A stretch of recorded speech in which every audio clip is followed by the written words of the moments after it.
केलं तसे देवरीचे मार्गदर्शक तर खूप शानदार आहे, खूप शानदार. मला वाटतं या परिसरामध्ये असे मार्गदर्शक नाही आहेत.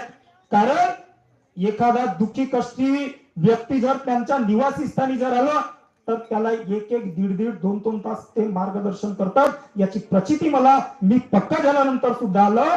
भोंडेकरजी जेव्हा नवीन नियमामध्ये ते पुराणे सेवक आहेत, परंतु जेव्हा या मार्गात येण्यासाठी काकाजीकडे जेव्हा आले, मला वाटतं मी 9:45 तिथं उभा होतो.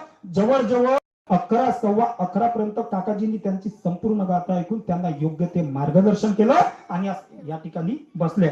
म्हणून मार्गदर्शक साहेबाचा आम्हाला आभार मानायचे, कारण अनेक मार्गदर्शक आहेत. सर्वच मार्गदर्शक तत्व शब्द नियमांना मार्ग देतात, कार्य करतात, परंतु त्याचं फॉलोअप घेणं सुद्धा जरुरी आहे. कारण आम्ही कच्च्यामध्ये काढलोय, आमची कच्च्या साहेबाकडून कार्य होते 3 दिवसात